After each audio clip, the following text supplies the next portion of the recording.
3/5 और 4/5 के बीच 5 परिमेय संख्याएं ज्ञात कीजिए। तो वही फार्मूला, वही सूत्र अप्लाई करेंगे। उसी सूत्र से क्या होगा, सब परिमेय संख्याएं हमको मिल जाएंगी। देखिए अगर यहाँ इस तरीके से लिखा गया हो 3/5 4/5, तो क्या करेंगे, अगर इस तरह देखिए लिखा गया क्या है 3/5 और लिखा गया है 4/5, यहाँ देखिए इसके हर क्या है, समान है। लेकिन अगर कोई संख्या ऐसी लिख दी जाए, जैसे यहाँ पर हो जाए 3/6 और यहाँ पर हो जाए 3/5, या यहाँ पर लिख दिया जाए 9 लिख दिया जाए, तो अब यहाँ पर क्या करेंगे, यहाँ पर देखिए हर दोनों के समान नहीं है, तो पहले क्या करेंगे, इन दोनों का हर समान करेंगे, तब इन दोनों के बीच में परिमेय संख्या ज्ञात करेंगे। लेकिन यहाँ पर क्या है, यहाँ पर हमें दिया क्या है 3/5 और 4/5। यहाँ पर देखिए क्या है, यहाँ पर इन दोनों के हर क्या है, समान है, इसलिए हमें हर को समान करने की आवश्यकता नहीं है। लेकिन अगर यहाँ पर कोई दूसरी संख्या होती, इनका हर समान ना होता, तो पहले क्या करते, इनका हर समान करते। तो चलिए सूत्र हमने क्या बताया आपको, हमने ये बताया था कि कह रहा है कि 5, तो पहले n बराबर मानेंगे, ठीक, फिर x बराबर मानेंगे, फिर y बराबर मानेंगे। तो देखो हमने क्या कहा, n बराबर यानी कितनी संख्याएं ज्ञात करनी है, तो कह रहा है 5, तो n बराबर क्या लिखेंगे 5। अगर कहता कि 6 संख्याएं, तो n बराबर क्या लिखते 6। 8 कहता, n बराबर क्या लिखते 8। ऐसे जितना भी कहता उतना n बराबर क्या मान लेते, संख्या मान लेते। x का मान यानी क्या हो जाएगा 3/5 यानी ये वाला, और y का मान यानी 4/5 मानेंगे। अब सूत्र क्या होता है, सूत्र होता है d बराबर क्या होता है y माइनस x/n+1। अब देखो यहाँ से d बराबर क्या मिल जाएगा, y का मान कितना है, y का मान है 4/5, y का मान है 4/5 माइनस x का मान कितना है 3/5 बटे n का मान कितना है 5 + 1। अब यहाँ से हमें क्या मिल जाएगा, यहाँ से मिल जाएगा d बराबर, देखो 5 यहाँ 5 यानी हर समान है, तो क्या इसका एलसीएम कितना हो जाएगा, इसका एलसीएम हो जाएगा 5, और 4 में से कितना घटाएंगे 3, और बटे नीचे कितना हो जाएगा 6। अब ये कितना जाएगा, ये आ जाएगा d बराबर 1/5/6। यहाँ से हो जाएगा d बराबर, ये क्या होगा 1 बटे कितना हो जाएगा, 1 बटे हो जाएगा 30, यानी d का मान कितना आ गया 30। यानी ये जो हमारा है 5 और 6 क्या हो जाएंगे, गुणे में हो जाएंगे। तो देखिए अब क्या कह रहा है, कह रहा है कि हमें d का मान तो मिल गया, अब कह रहा है कि 5 परिमेय संख्याएं ज्ञात करनी है। तो भाई अब क्या करेंगे, हम पहले निकालेंगे पहली परिमेय संख्या, निकाल लो पहली परिमेय संख्या।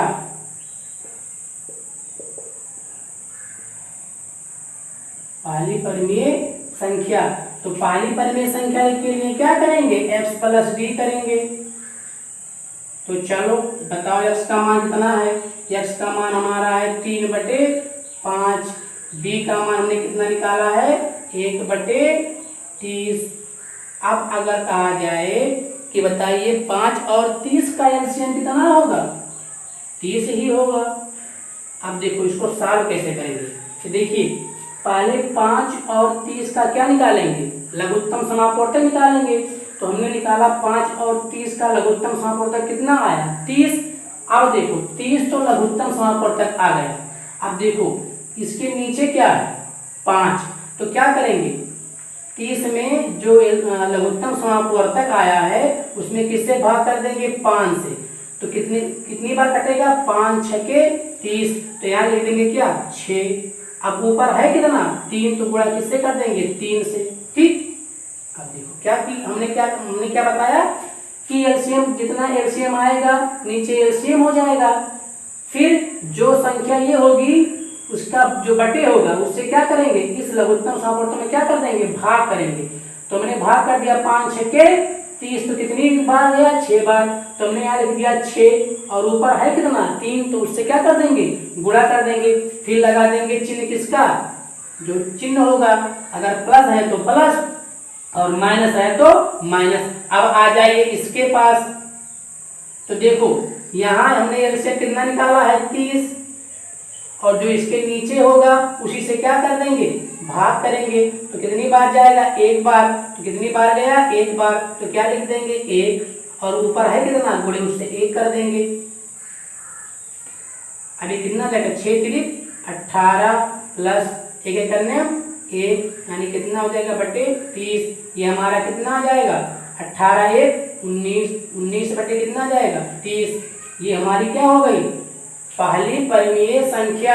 अब आप लोग यहाँ भी कर सकते हैं कि ऐसे डाट डाट बना करके लास्ट वाली निकाल लो, लेकिन हम यहाँ निकाल के बता दे रहे हैं, आप लोग वैसे भी कर सकते हैं, कोई दिक्कत नहीं है।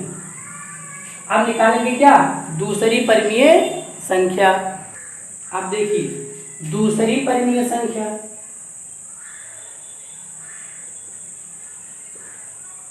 दूसरी परिमेय संख्या। तो दूसरी परिमेय संख्या क्या हो जाएगी, यानी x प्लस कितना हो जाएगा 2d। तो चलो बताओ, आप बताइए x का मान कितना है, 3/5। डरने की जरूरत नहीं है, तो आसान है। आप देखिए प्लस 2 गुणे हमने d का मान कितना निकाला है 1/30। तो यहाँ कर दो 1/30, चाहे तो आप इसको काट भी सकते हैं, लेकिन चलो अभी नहीं काटेंगे। क्या हो जाएगा 3/5 प्लस देखिए 2 बटे कितना आ जाएगा 30। अब फिर क्या करेंगे, फिर हम क्या कर देंगे, हमने क्या कहा इसका और इसका निकालेंगे लघुत्तम समापवर्तक। तो लघुत्तम समापवर्तक कितना आ जाएगा, लघुत्तम समापवर्तक आ जाएगा, ये आ जाएगा 30 आ जाएगा लघुत्तम समापवर्तक। अब देखो हमने क्या कहा, जो नीचे होगा उससे इसमें क्या कर देंगे, भाग करेंगे। तो 30 में किससे भाग करेंगे, 5 से। तो कितनी बार जाएगा 6 बार, यानी 5 6 के 30, और जो ऊपर होगा उससे क्या कर देंगे, गुणा प्लस। अगर प्लस का चिन्ह है यहाँ तो प्लस, अगर माइनस का चिन्ह है तो यहाँ माइनस लगाएंगे। आप देखिए इसके पास आ जाएंगे, एलसीएम हमने कितना निकाला है 30 लघुत्तम निकाला है। अब भाग किससे करेंगे, जो यहाँ हर होगा, तो 30 से 30 में भाग करेंगे, कितनी बार जाएगा 1 बार जाएगा, यानी कितनी बार जाएगा 1, और ऊपर है संख्या कितनी 2, तो उससे क्या कर देंगे, गुणा कर देंगे। तो क्या मिल जाएगा, तो यहाँ से मिल जाएगा हमारा, ये मिल जाएगा 6 3 18 प्लस 2/30, ये हमारा मिल जाएगा, ये मिलेगा 20/30। ये क्या हो गया, ये हो गई दूसरी परिमेय संख्या। अब बात करते हैं तीसरी परिमेय संख्या की, तो यहां से निकाल लो तीसरी परिमेय संख्या। तीसरी परिमेय संख्या, तो तीसरी के लिए क्या करेंगे, x plus 3d, x plus 3 गुणे d। अब देखो, अब आप लोग यहाँ कर सकते हैं डाट डाट करके लास्ट वाली यानी छठी संख्या, पांचवी संख्या निकाल लो। लेकिन जब कब निकालेंगे, जब ज्यादा हो, जैसे 50 कह दे 60 कह दे, तब ये ऐसी प्रक्रिया करेंगे। लेकिन इसमें क्या कह रहा है, केवल कह रहा है 5 परिमेय संख्या, तो निकाल दो, क्या दिक्कत है। तो क्या हो जाएगा, x का मान कितना है, x का मान हमने माना है 3/5, दिया है, माना नहीं है, दिया है 3/5। हमने मान लिया क्या, x बराबर 3/5। तो x का मान कितना है 3/5 प्लस 3 गुणे d का मान 1/30। तो ये कितना हो जाएगा 3/5 प्लस 3/30। अब की बात देखो, एलसीएम 5 और 30 का एलसीएम कितना आ जाएगा 30। फिर वही प्रक्रिया, अब 30 में किससे भाग करेंगे, 5 से, तो कितना जाएगा, 5 छके 30, 6 बार जाएगा, और संख्या ऊपर है कितनी, 3 से गुणा, प्लस अब 30 है, 30 में इसे 30 से भाग करेंगे, जो यहाँ लघुत्तम आएगा उसमें इस वाले से भाग किया जाएगा, लघुत्तम में भाग किया जाएगा, जो इस संख्या का हर होगा उससे भाग किया जाएगा।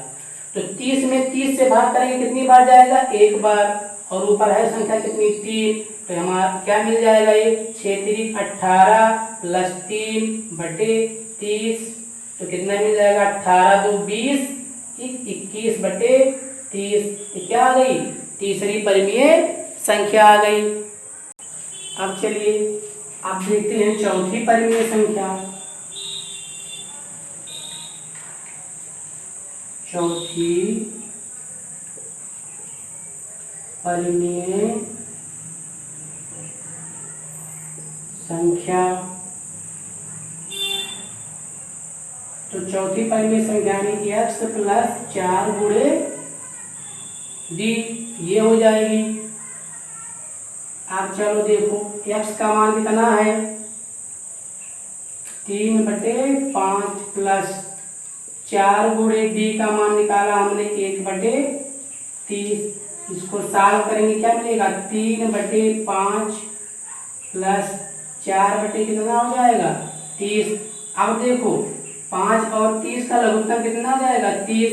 फिर क्या करेंगे, जो संख्या होगी उससे इसमें क्या कर देंगे, भाग करेंगे, यानी 5 से भाग करेंगे 30 में, तो कितनी बार जाएगा, 6 बार, तो 6, और जो संख्या ऊपर होगी वो हो जाएगा प्लस, अब देखिए इसमें किससे भाग करेंगे, 30 से, तो कितनी बार जाएगा, 1 बार, गुणे क्या कर देंगे, 4, तो कितना मिल जाएगा, यहाँ से मिल जाएगा 6 3 18 प्लस 4 बटे 30, ये कितना जाएगा, यह जाएगा 22 बटे 30। आप देखो अब पांचवी परिमेय संख्या निकाल लो, पांचवी परिमेय संख्या, पांचवी परिमेय संख्या क्या होगी हमारी, x प्लस 5d होगी, यही होगी ना, x प्लस 5d। x का मान हमने कितना माना है, 3/5, 3/5 प्लस 5 गुणे d का मान कितना है, 1/30 हमने निकाला है, तो कितना हो जाएगा, ये हो जाएगा 3/5 प्लस 5/30 हो जाएगा। अब देखो इनका एलसीएम कितना आ जाएगा, 30, 5 से किसमें भाग करेंगे, 30 में, तो कितनी बार जाएगा, 6 बार, जो संख्या होगी उससे क्या कर देंगे, गुणा, प्लस, अब देखिए यहाँ कितना है 30, तो 30 से किसमें भाग करेंगे, इस 30 में, तो कितनी बार जाएगा, 1 बार जाएगा, जो संख्या होगी उससे गुणा कर देंगे, तो कितना मिल जाएगा, 6 3 18 प्लस 5/30, तो कितना जाएगा, 18 2 20 3 23, यानी 23 बटे कितना जाएगा, 23/30। अतः हम ये कह सकते हैं, अतः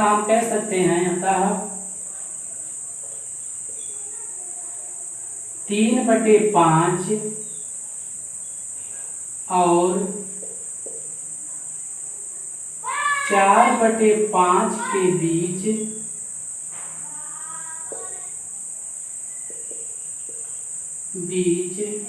पांच परिमेय संख्याएं, 5 परिमेय संख्याएं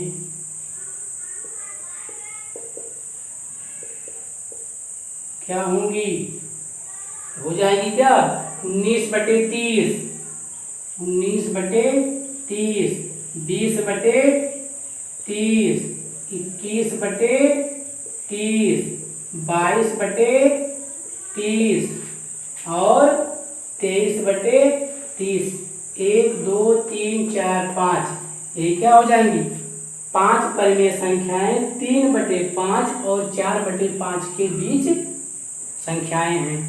तो ये सूत्र हमें क्या करना है, याद करना है, ऐसा आर्य अग्रवाल में दिया गया सूत्र है। तो 3/5 और 4/5 के बीच 5 परिमेय संख्याएं क्या होंगी? 19/30, 20/30, 21/30, 22/30 और 23/30। देखिए चौथा सवाल क्या कह रहा है? कह रहा है कि नीचे दिए गए कथन सत्य हैं या असत्य, कारण के साथ अपने उत्तर दीजिए। हमें उत्तर देना है कारण के साथ, ये बताना है कि सत्य है, कथन सत्य है कि असत्य है, और अगर सत्य है तो कारण दीजिए, असत्य है तो कारण दीजिए। क्यों? तो कह रहा है कि प्रत्येक प्राकृत संख्या एक पूर्ण संख्या है। प्रत्येक प्राकृत संख्या एक पूर्ण संख्या है। ये जो लिखा गया है प्राकृत, इसका मतलब क्या है? प्राकृतिक संख्या। ठीक, तो हमने क्या बताया था? हमने कहा था कि परिमेय संख्या आपकी क्या होती है? परिमेय संख्याएं आपकी होती हैं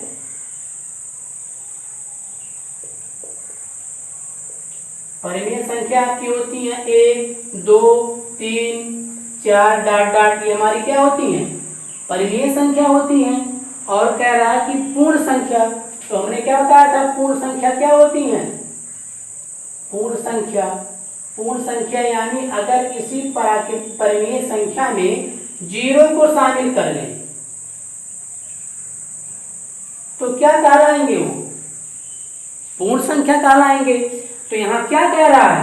कह रहा है कि प्रत्येक प्राकृत संख्या एक पूर्ण संख्या है। तो देखो प्रत्येक परिमेय संख्या क्या होती है? पूर्ण संख्या होती है। क्यों? क्योंकि देखिए 1 2 3 4 यहाँ भी है, 1 2 3 4 यहाँ भी है। इसका मतलब क्या है कि प्रत्येक परिमेय संख्या क्या होंगी? पूर्ण संख्या होंगी। तो यहाँ पर क्या करेंगे? यहाँ पर लिखेंगे हाँ क्या होंगे? सत्य होंगे। क्यों? क्योंकि यहाँ लिखेंगे प्रत्येक परिमेय संख्या क्या होती है? हाँ, प्रत्येक परिमेय संख्या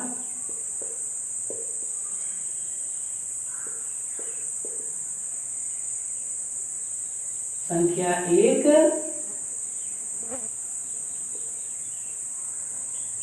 पूर्ण संख्या है।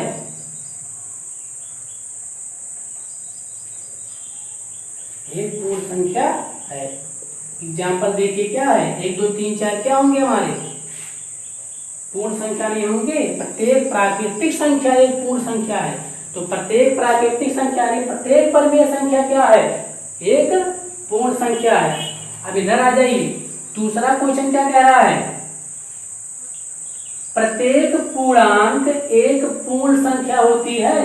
प्रत्येक पूर्णांक, तो पूर्णांक में हमने क्या बताया था? पूर्णांक में हमने बताया था पूर्णांक हमारे क्या होंगे? हमने बताया था कि किसी रेखा पर संख्या को दर्शाना, तो ये 0 होगा। 0 के उधर क्या होंगे?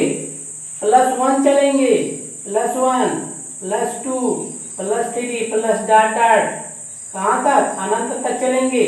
और इधर -1, -2, -3 डॉट डॉट कहाँ तक चलेंगे? माइनस कहाँ तक? माइनस अनंत तक चलेंगे। तो देखो कह रहा है कि प्रत्येक पूर्णांक यानी पूर्णांक हमारे यही है, इसको बोलते हैं क्या? यहां से यहां तक हमारा क्या कहलाता है? ऋणात्मक पूर्णांक। इसीलिए हमने कहा था कि जो हमने बताया है आपके प्रश्नावली में इसका प्रयोग होगा।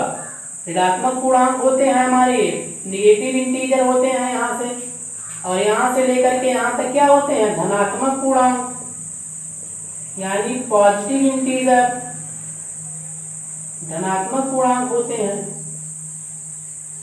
आप देखो कह रहा है कि प्रत्येक पूर्णांक पूर्ण संख्या होती है। तो हमने क्या लिखा है यहाँ पर? हमने देखो पूर्णांक भी लिख दिया और पूर्ण संख्या भी लिख दिया। तो कह रहा है कि प्रत्येक पूर्णांक यानी जो लिखे गए -3, -2, -1, 0, +1, +2, +3 डॉट कहाँ तक? प्लस अनंत तक, ये सब क्या होंगे? पूर्ण संख्या होंगी। अब बताओ क्या ये सभी पूर्ण संख्या होंगे। हमने क्या कहा था कि जब इस ऑर्डर में लिखा जाए कि परिमेय संख्या, पूर्ण संख्या, पूर्णांक, तो ऊपर से नीचे आएंगे तो सभी होंगे, लेकिन जब नीचे से ऊपर जाएंगे तो क्या होंगे, ये नहीं होंगे। क्यों? क्योंकि देखिए पूर्ण संख्या में क्या है, 0 1 2 3 डॉट डॉट, और पूर्णांक में क्या है 0 1 2 3, लेकिन पूर्णांक में माइनस भी शामिल है, इसीलिए क्या होगा, इसीलिए प्रत्येक पूर्णांक एक पूर्ण संख्या नहीं होगी। तो यहां से क्या कहेंगे, नहीं, नहीं, प्रत्येक पूर्णांक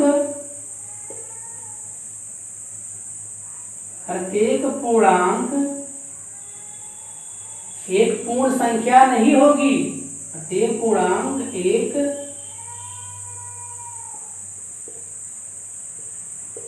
पूर्ण संख्या नहीं होगी। क्योंकि कारण दे दो, क्योंकि पूर्णांक में क्या शामिल होते हैं, क्योंकि पूर्णांक में माइनस यानी ऋणात्मक भी शामिल होते हैं। ऐसे लिख दो, क्योंकि पूर्णांक में क्या शामिल है, -3 भी शामिल है, -2 भी शामिल है। प्रत्येक पूर्णांक एक पूर्ण संख्या नहीं होगी, क्योंकि पूर्णांक में -3 -2 भी शामिल हैं।